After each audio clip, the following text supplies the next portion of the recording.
Hi, guys, and welcome back to the Geek Street where the street speaks. My name is Sean, as always, and I have my fellow geek buddies over here, Eric, Haruin. Say hello, guys. Peace, Yeah. people. Guys. All right, so today we are bringing you another episode of Geek Theories where we want to theorize and geek out on Spider Man No Way Home, guys. How excited are you all? How excited are you guys, It's man? gonna be a long video, no matter how much we try. Yes, we I'm actually very plan sure it's to gonna keep be a it long short, video. but we are making that prediction. Yeah. Yeah. All right. So, guys, what do you call? Please do subscribe to our channel. Please do like and please do comment. We got tons of videos coming out for you guys. Especially the coming week where we will have Spider-Man No Way Home out in theaters. We will be watching it.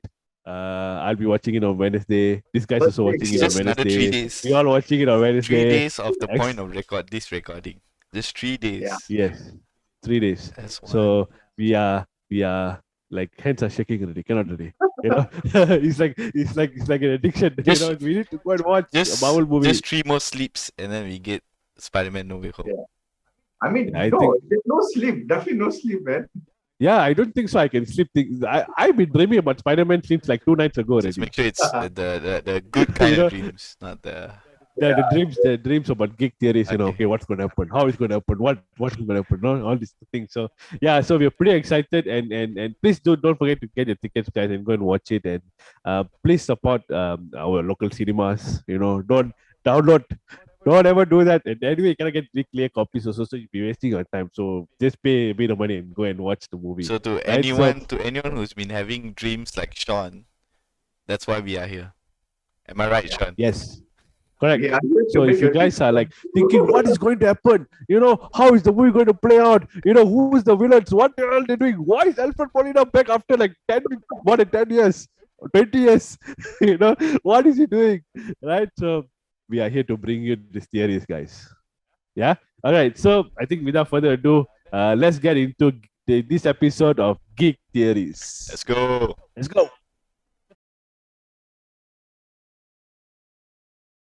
Okay, so Spider-Man No Way Home, there's so much of plot theories that we can come up with. Of course, please don't worry, we are not going to bore you with a very long video today, but we'll try our best because we are also very excited to attend, to go and see Spider-Man No Way Home, right? If you haven't got your tickets yet, please go and get your tickets because we got our tickets already and we are super, super excited, right? So we have so much of footages that actually was released by Sony and also together in association with Marvel for what they call this particular movie. There's never been a movie as besides like especially Avengers Endgame. Even Avengers Endgame, they didn't really give too many out because we know they kept that movie like so much in secret and things like that. The same they try to do with Spider-Man, but then they release so much of like footages, even though it's maybe from the same scenes and all that, but some extended footage and so on and so forth. So it's been very quite open in terms of releasing footages, right? Except for what you're talking about. They won't talk about things that are openly a secret, right? So other than that, they do give us a lot, right? So so we just going to tackle like just a few points in terms of how this movie is going to play out, and according to what we already have, right? And maybe the things that we don't really have, we might just like theorize it, just out of pure speculation, right? Because we know that things like whether or not there's going to be a Spider-Verse it's there, but it's not there kind of a thing, so we are not 100% sure. But we as fans, of course, we would love to see Tobey Maguire, Andrew Garfield, being a part of this universe. I mean, and being part of this storyline that's No Way Home. So they have really kept very tight lid, right, on this. I think if they were to venture Spider-Verse into this No Way Home, I think it would just be a one-time thing where we see Toby and Andrew Garfield. The reason because they just released Spider-Man animated movie again across the multiverse this time around. So I think multiverse they're going to be focusing Spider-Verse there. So because they can do anything, it's animated, low cost, blah blah blah. You don't have to worry about any rumors or theories or fans going crazy and stuff like that. It's a safe place, safe haven for them to proceed with what they were doing in the first one, and now it's across the Spider-Verse, is it? Across the multiverse, something like that. And that's part one. So we know there's going to be a part two, maybe part three, part four, part five. Who knows? So I think even if we do see the two first person Tobey Maguire and Andrew Garfield, I think it's just gonna be that one time, just probably for one movie and then done. Yeah, I can agree with Eric in that way, because we all know that we want a very good book and to Tobey Maguire and also Andrew Garfield Spider-Man, because we didn't really get that, because we supposedly supposed to have Spider-Man 4 of Tobey Maguire, and also there was supposed to be a third Andrew Garfield Spider-Man movie, which never got it. So there's no a certain good book end to those characters. So it'll be really great to have them inside this movie and also have a farewell kind of thing. But of course, there's always endless possibilities where they could actually come back in a way, further down the road and so much, because Marvel tends to do all that, probably saving Iron Man's character to come back in a further down the road, for a very big cameo appearance of some set. So we never know, endless possibilities. So, but I definitely feel this would be a more like a closure for Andrew Garfield and also Tobey Maguire Spider-Man. Yep, correct. So I think which we know they will appear, but if at all they appear, it will be a very good closure. Don't be surprised they don't. Don't be surprised they don't. You don't know yet. Yeah. Don't be surprised, because their red carpet their premiere, red carpet premiere have started worldwide. So far we've never seen news of Andrew Garfield or Tobey Maguire.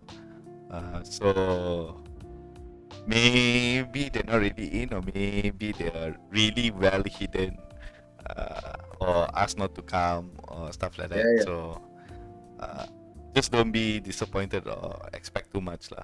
The possibility is still there, because they already built so much hype for the movie already. So we know that Marvel's going to get a lot of money from No Way Home. So why bother spending on marketing strategies lah. I don't think Marvel needs to dive in too much. Correct. Yeah. So I agree with both of you guys. I think these two characters, of course, need a nice finish to their story arc.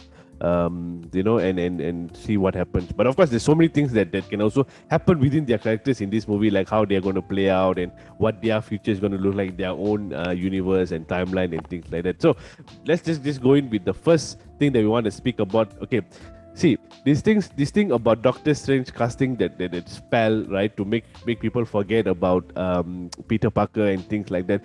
Because see, we know Doctor Strange is not a person who is not smart. He's a sorcerer supreme, right? So he should know the consequence of putting out a spell that could cause a rupture in the timeline.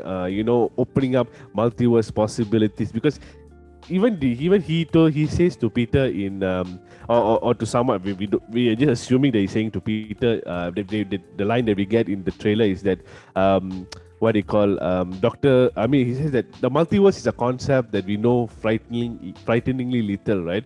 So that means he himself would know the consequence of doing that particular spell, right? Even Wong knows that it's dangerous, right? So why would Doctor Strange do this, right? Is it just because they want to have a plot in the movie, so he goes and do it, or is there like an agenda behind why he's doing it, or is it some mind control? Because there's so many theories out there that he's like a big mind control by somebody, or like say like Wanda or some other villain from the dark dimension or something like that, right? So I mean, what do you guys think? Why would Doctor Strange want to cast this spell, knowing that there is a consequence behind it?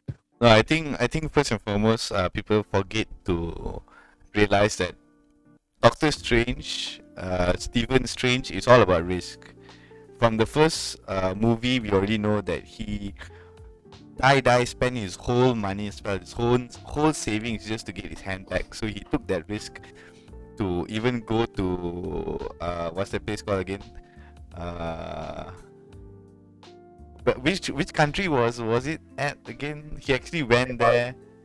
Nepal. Nepal, Kamataj. He actually spent his whole savings, his last amount of cash that he had just to go to Kamataj and take that risk in Nepal. So it's all about risk. And even when he was learning, he was studying, he took the risk to break rules, immediately try to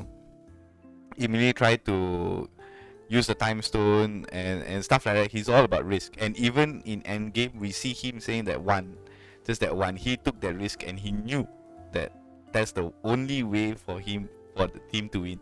So he's all about risk. So I can understand why he would do the spell, because also he's curious. He also wants to know what's going on, what's going to happen. So he took that chance and risk it. But what questions me is not why he did it, but what spell is it? What is it supposed to do?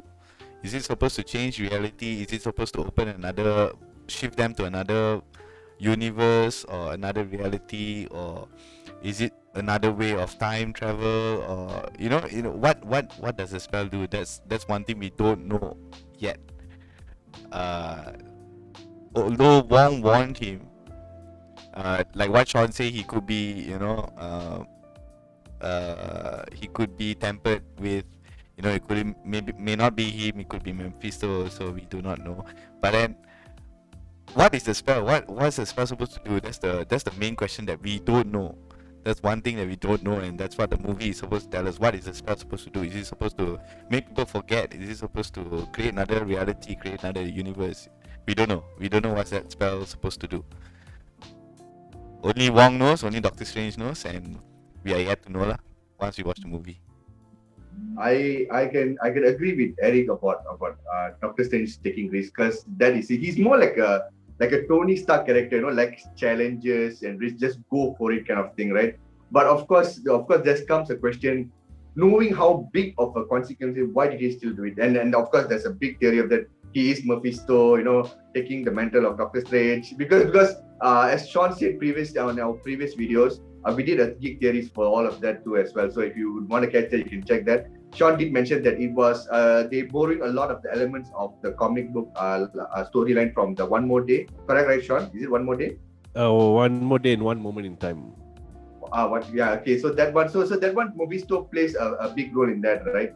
So we don't know, but I don't think it's Mephisto. I just think that the fact that Doctor Strange wants to do this, because one more thing is because Spider-Man, all of them, saved half of the universe previously in Avengers Endgame. So he wants to return the favor in a way, But coming to the spell, what is the spell all about? I think the spell is all about not changing reality in a way. It's just like trying to pull realities, like in a way, realities from different timelines or different alternate universe, where Spider-Man is his identity was not revealed in a way. So when we pull all of this, so when that happened, everything just shattered. And of course, who else to spoil it than Spider-Man himself? Go and disturb Doctor Strange. No, but Harvin, we don't know what the spell does, because we know that Spider-Man, Tom Holland, Peter Parker, he tampered with the spell, which is why it caused reality to come into his reality and all the other, that's when the multiverse opened. But we don't know the original spell. We don't know what's the spell supposed to do. That original spell we don't know of.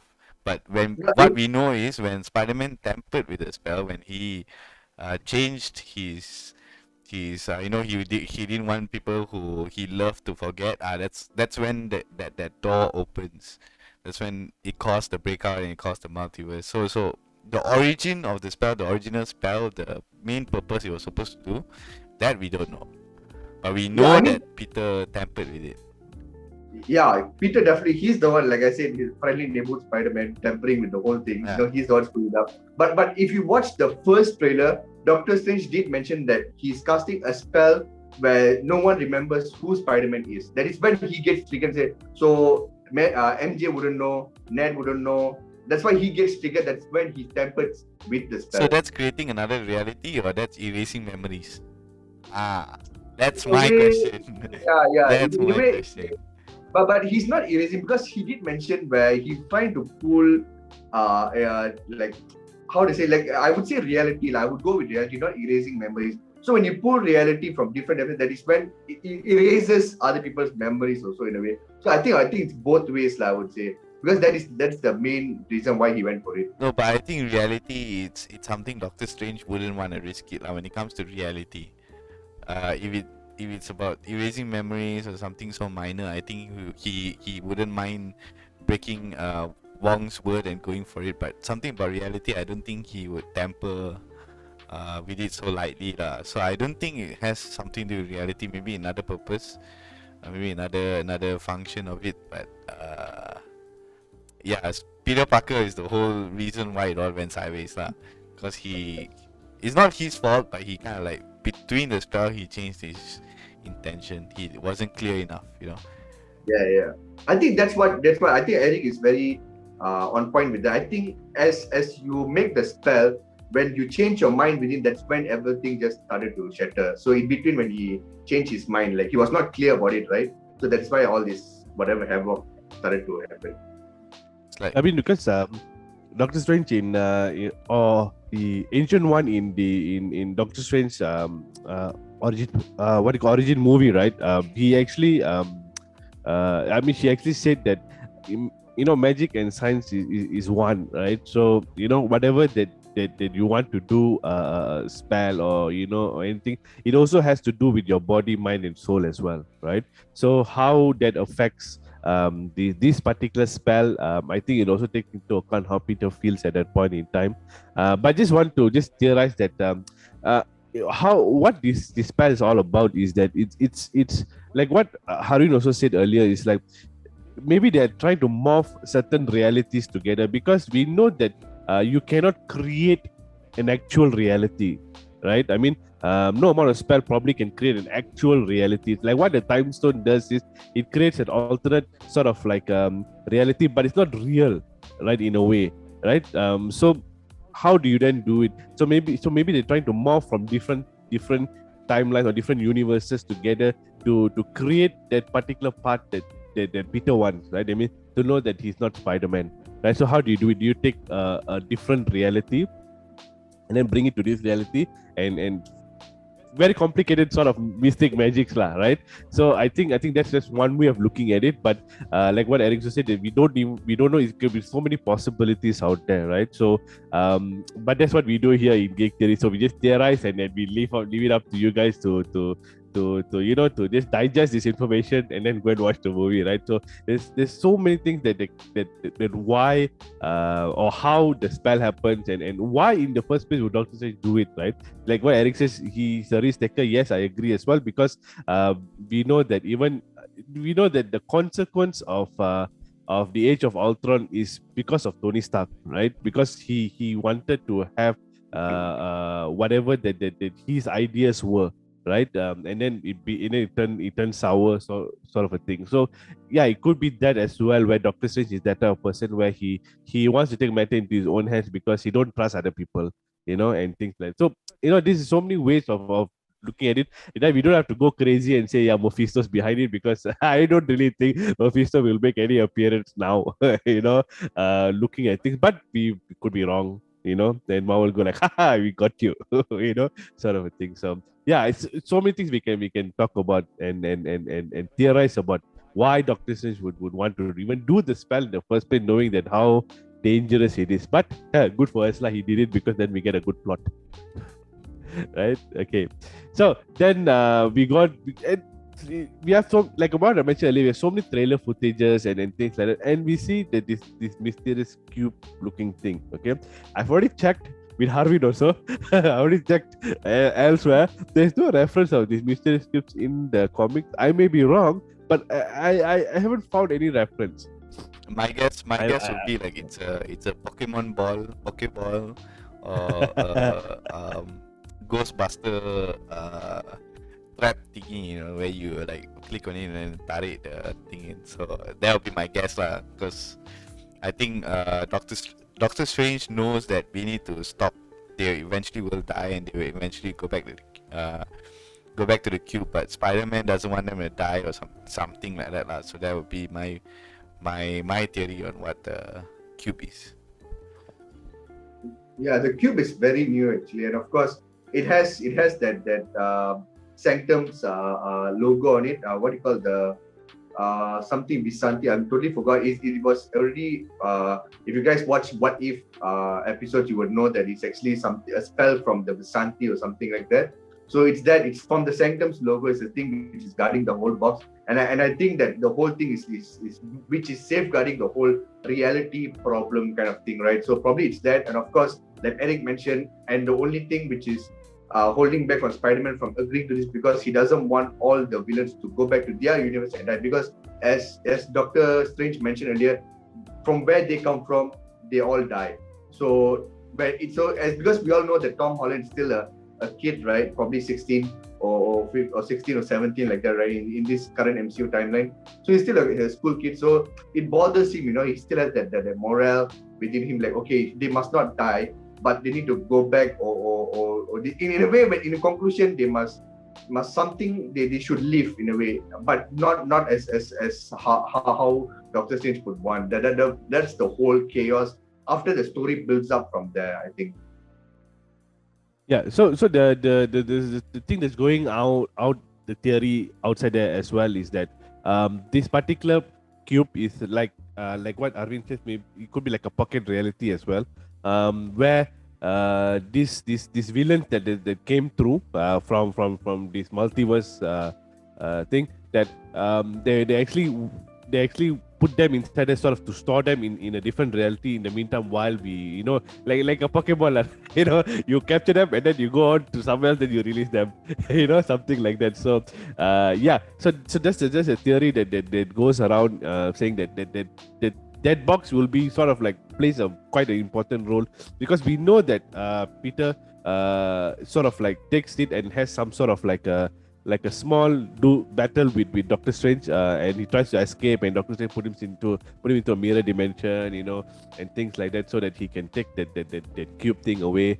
So and Peter wants to save this villain. That's just a theory that's going around, because he doesn't want to seem like a bad person who wants to kill somebody or send them back to their reality where they eventually die, right? Because all these villains eventually they die, right? None of them get captured and put away in prison. I think they all have their demise in their particular storyline, right? So he doesn't want them to go back and die, right? So that's the thing. So he sort of plays this person who wants to be a good guy, and he doesn't want to be a person who wants to kill and things like that. As far as I know, Spider-Man has never been a character that actually has want to kill somebody, or or has that thinking that, okay, if I fight somebody, he has to be either the person dies or I die, that kind of a situation, right? Even you see him, like when he captures, when it's the friendly neighborhood Spider-Man, he captures all these bad guys and all that. Even he will hang them with the weapon in front of police stations, or on the street or something like that. So he doesn't really end up hurting people. So that speaks to the character of Spider-Man itself, that he doesn't want to hurt anyone, no matter how bad that particular person is lah. So yeah. So I think that is one of the theories that goes around. So I mean, what do you guys think? I mean, is Spider-Man a very good? Just too good of a guy, or what? But okay, Sean, before we move on from this, right? If we all notice that all the villains did actually die, except for Sandman. If you all realize that, because Sandman doesn't die in the Tobey Maguire movie. He's like somehow redeems himself, and Tobey lets him go, But there's theory stating that eventually in that particular universe, Sandman does become the villain again. We never know, because we don't know how it plays out. So he does become the villain again, and Tobey Maguire's, and they had this fight, and somehow Sandman also dies. Or this particular Sandman is from a different universe where he dies. We never know, right? We don't know yet. So yeah, so open the theory crafting actually. But given the what they call the trailer footage that we've seen, this particular Sandman looks like very similar to the Sam Raimi universe Sandman. Sandman, not Spider-Man. Sandman, right? So I think, yeah. So, but we never know, lah, right? Maybe he could be from different part, and yeah, he never died. But yeah, like the theory says that he did eventually die at some point in his particular timeline. But eventually everyone needs to know the fact that every universe you can at least still be the same Sandman, the same look and everything. So we never know. That's the magic of multiverse, I would say. You never know. It can be like the same Sean wearing the same person here in a different universe doing the same recording, right? Wearing the same t-shirt and so yeah, that's the thing. True. That's very true. Right, yeah. Okay, so this cube thing plays a very, very big role in the plot itself. So very much looking forward to see how that cube plays, like something small plays a very huge role. Even like even a stone can play a real what do you call this infinity stone also can play a very big role. Means anything in the multiverse or in the MCU itself can have. So speaking about the villains, right, about them dying and things like that, right? So we know that based on what Alfred Molina said, right, in terms of how he is in this movie, is that he's taken from the point that he died into the current MCU timeline, right? So from the time that in Spider-Man 2 when he dies, right, he's taken into the movie. But then again, I also want to there's sort of a discrepancy there, because like in towards the ending of that particular movie, he actually becomes good in a way, because we know, okay, from his tentacles, right? Okay, we know that if his tentacles blink red, that means the tentacles are in control. If it's white, he is the one in control. So at the point when he dies, right, he sort of like takes over the tentacles, and he sort of like commits commits his own death or something like that, right? But then here we see that the tentacles are red color, and he's still sort of like against Spider-Man. It's like sort of taken from the time when he was still having that battle with Spider-Man and things like that. So what do you think? Okay, where these villains? So we have like Doctor Octopus, we have Green Goblin, we have even Green Goblin doesn't look like he's dying, right? In the trailer footages, and then we also have like Electro, we have Sandman, we have the Lizard.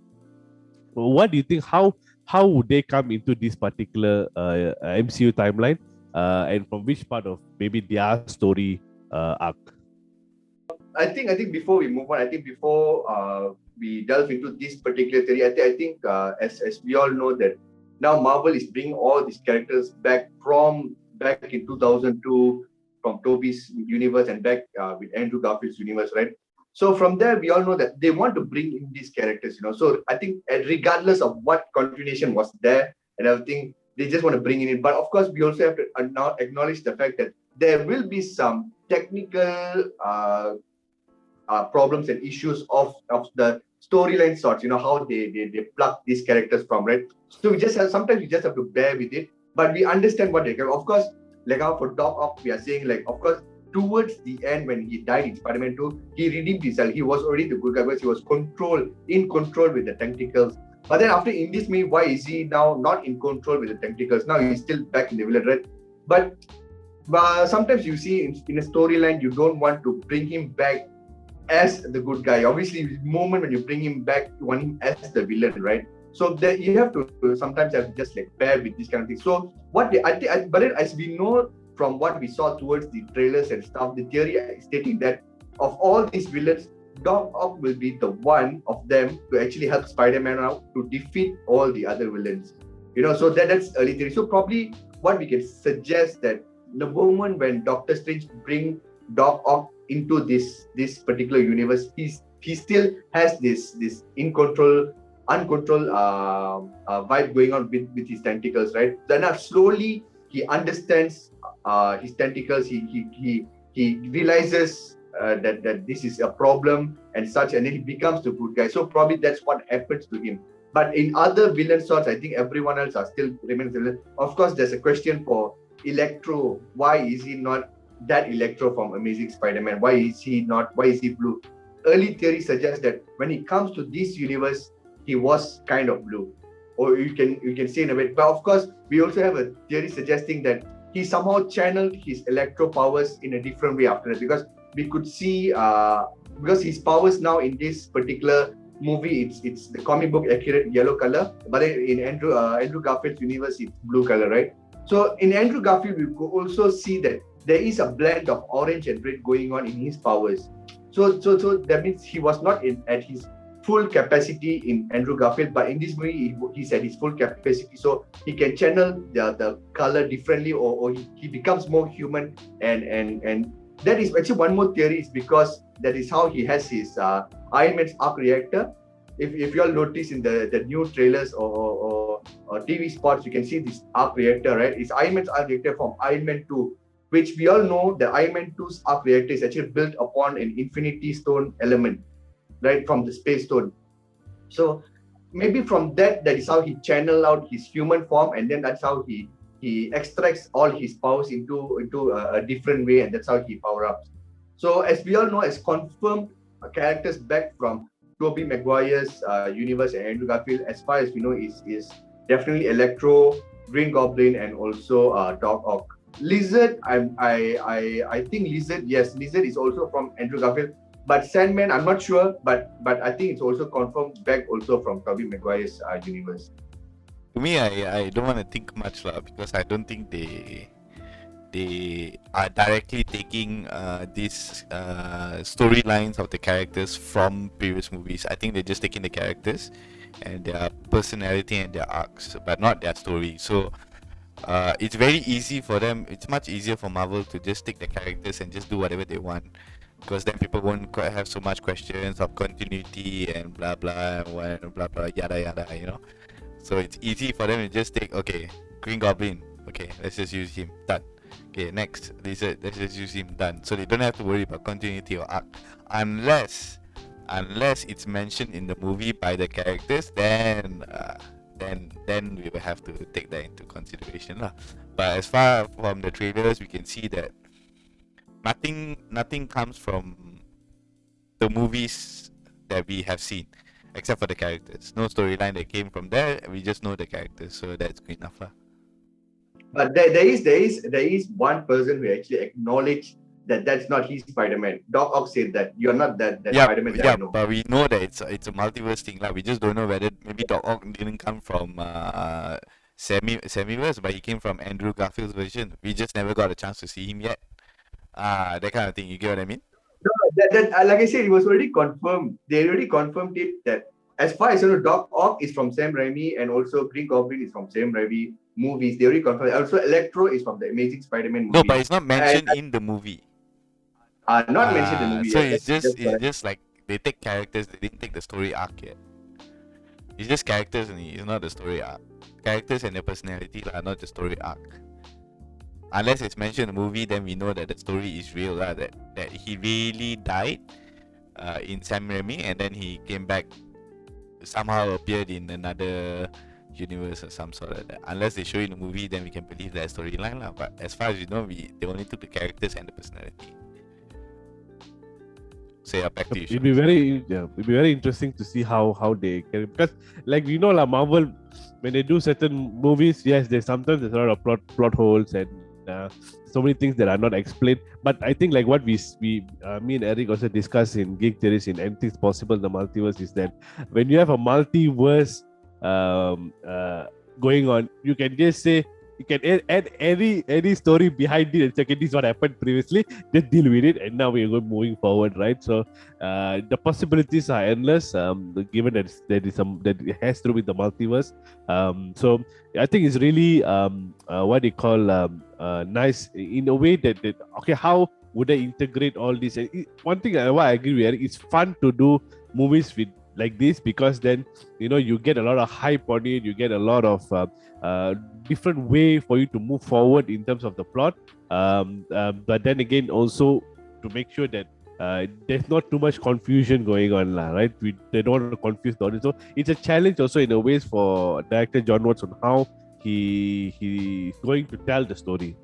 right, at the end of the day. So I think that's really interesting. It's getting very, very exciting. Speaking about this, I'm like, oh my god, how is it going to? Can I watch the movie tomorrow, or can I watch the movie right now? So that's how I'm feeling right now. So it's getting exciting, like, guys, right? So I think it's going to be a really, really fun thing. We can, while watching movie, we can think like, I said this. Oh, I was right. So I think there's a lot of things that a lot of emotions I think we will feel while we are watching the movie itself. So yeah, so they can come from any part of the universe. They can be like what Eric said, maybe different universe and things like that. Whether coming from Andrew Garfield, whether come from even a Miles Morales sort of like a universe as well, which of course there's no mention in the MCU about him. But then again, we know that if they're delving to the multiverse, these are characters like Spider-Gwen and things like that. These are part of Spider-Man's universe, So there's a lot of endless possibilities of where these villains can come from and how they can be part of this particular story in No Way Home. So there's so many endless. Since you mentioned Miles Morales, he was already mentioned in Spider-Man Homecoming, but not by name, of course, by the Prowler character played by, I forgot what's his name. What's his name again? That guy where Spider-Man goes and gets information from, and he webs him at the car. So and that's why he said okay. Then when he gives the information, he says that I don't want these things running around the street because my nephew lives nearby. So the nephew is definitely Miles Morales, but he was not mentioned by name. But it's definitely because the Prowler is the uncle for Miles Morales. So yeah. Yeah, so I mean, there's so many possibilities. Like Spider-Verse is one huge hit in terms of box office and things like that. So so it's very exciting on how we can see this multiverse thing play out. Okay, so now we're moving on to the ending, the final battle, right? Okay, so we see even new TV spots on okay, there's a new one that came out last week where Doctor Strange of course says that they are coming through and I cannot stop them, and then Pete also goes on to say something like, do it, just do it. Do what are they doing at the top of Statue of Liberty when all these purplish dark dimension sort of things are going on? The multiverse is like there's also one particular TV spot where I think it's sort of like a Japanese one where you see that purple thing go through the city of New York, and then it sort of like becomes very, the way they do the graphics is very chunla, right? So it's like a sort of like a water ripple effect, right, on the city, something like that, where reality is getting like morphed or the reality is like getting disrupted, and things like that. So what is this thing that's going on at the end, man? Okay, and how will that lead into like the multiverse of madness? Is that the point where the multiverse goes crazy and then you go in, and then like is Doctor Strange going to pick up from there on? And what do you guys think? Well, I think the purplish thing is definitely, as you all can zoom in, enhance and see, you can actually see the reality is actually tearing apart. You can see that like the designs, right? It looks like it's tearing apart, So that means the reality is already starting to tear apart. But then it's still in a doubt where does Doctor Strange resolve this temporarily and then the story takes up back in Doctor Strange, or Doctor Strange story just picks up straight from Spider-Man? We don't know yet. But I think that most probably what will happen is Doctor Strange somehow resolves it temporarily. He just closes it temporarily, like more like a meme where he just puts plaster on it just to stop it from entering or some stuff. And then after that, Doctor Strange, because my theory is that Wanda in Doctor Strange later on, she's going to play in Doctor Strange, right? She's going to start off more like a villain. She's definitely not the villain. She's not like the villain of the story, but she's going to start off more like a villain for that particular story because she's out there to find for her kids. Like if you watch the post-credit scenes of WandaVision, she wants to go find her kids, and because at the ending, she heard like her children calling out to her and stuff like that. So during this now, as Doctor Strange screwing up with the multiverse, and also then when he resolves it temporarily, Wanda, because she has possession with the Darkhold, right? We don't know at what power she can withhold from there. So from there, I think she creates the multiverse, the fraction of the multi, even more worse than that. She goes berserk. So from that, that's why she becomes more like a villain character arc. But then we all know that later on there will be a bigger villain to this story. Maybe that particular villain manipulated WandaVision to make the reality warping. So that is the thing now. We don't know whether it takes up right after Spider-Man or Doctor Strange temporarily sort of make it solve it for a moment, and then after it later on picks up at Doctor Strange Multiverse of Madness. I think that the whole one thing about the whole purplish scene is that we don't know, is it really the final battle? Is it really at the final battle? We do not know that yet. If it's gonna be in the middle, it's gonna be very funny because I think all of us at this point think that it's the final battle. So we don't know what at what point or at what scene that final that purplish scene is. Maybe it's when all the other Spider-Man comes in, or maybe it's like what Harvin said, it's a temporary patch, but also comes with a big consequences. Or maybe it finally opens up the multiverse, and then that's how Wanda gets to hear both her sons crying out, and that's when it leads to Multiverse of Madness. So we don't really know at what point that scene is. And I think from WandaVision we also know that purplish isn't good lah. When we see purple, it's not good. It's not a good sign. So I don't know. I think maybe it's a way to contain things from Strange, and it's a desperate move. When it comes with big consequences lah. Maybe instead of allowing the gateway to open for them to send back all the villains, maybe this time they just lock it down and contain their universe or multiverse and whatnot. So or maybe they open it up instead, and that's where we see Agent Carter come in, like we were supposed to be hear about and stuff like that. So we don't really know at what point the purplish scene is. But assuming it's at the final battle, then I will agree with Harvin lah. Maybe it's a temporary Pen 8, which will lead to Wanda. I think Wanda has been a while now, so it's very likely that we would see a scene of Wanda or Agatha in this movie. I think I before Sean says anything, I like how Eric pointed out. Probably towards the end of WandaVision, the post credit is somehow connected to the end of Spider-Man No Way Home when because it also, because as we all know, the whole MCU for now, the timeline has been a pretty wonky thing where only we have to figure out in a way which relates to which. So I think it's also a good theory, the fact that when the moment the reality starts warping or starts crumbling in the ending of No Way Home, that is when the post-credit scenes of WandaVision takes place, where Wanda gets to hear the children. That is when she starts to go find for the children, and that's when the whole Doctor Strange Multiverse of Madness takes place. And also if you want to say about the fight, where does this take place exactly? Is it at the final battle of the movie or what? Because I think the only thing we can just try to theorize is the fact that when the whole fight takes place, there's the shield, the Captain America shield is the Liberty statue, right?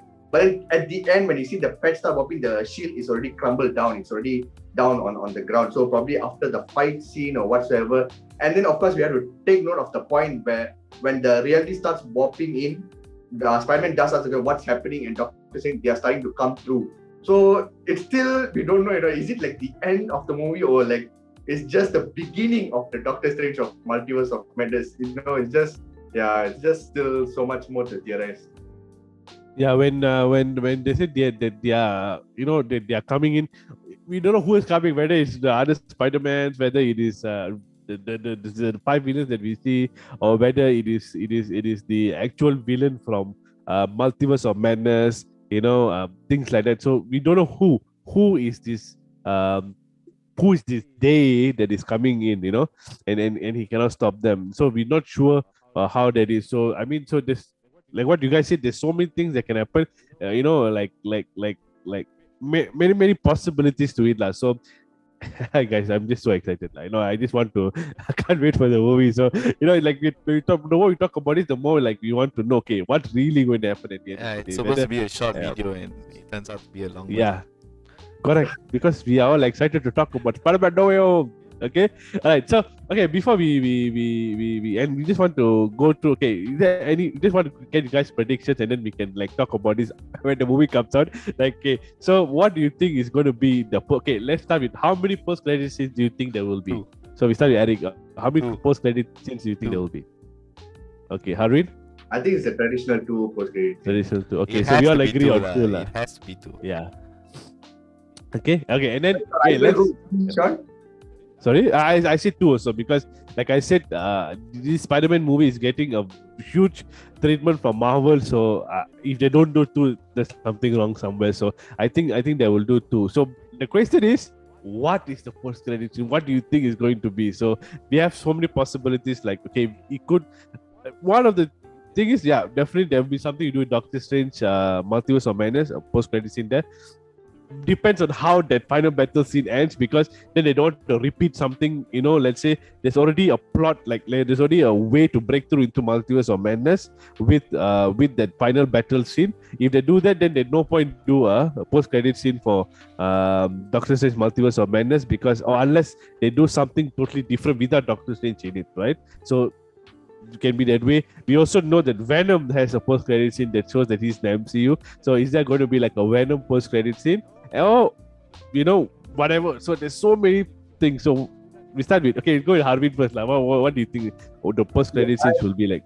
Usually the post credit scene is always one process is always a bigger story arc for upcoming movies. One more is just a self-centered post credit for the movie itself, for each sequel or something like that. So I think I'm going to go with one post credit scene with Venom in it. So it's more like a Venom Spider-Man post credit scene. Another one more is, I think it's definitely a post credit scene for Doctor Strange Multiverse of Madness. All right. Okay. Then Eric. I think my direction was almost as close as Harin, because from what we see from recent patterns, post-credit scenes has always been like either one or two. When they put two, it's always a story arc, like what Harin said, a plot for the next movies, or either that storyline or a different one. But the other post credits will always be a new character. So in Eternals, we see a new character in one of the post credit scenes, and in Venom, unfortunately, there was only one credit scene. If I'm not mistaken, in Wanda, we did see several credit scenes where they announced new characters coming in.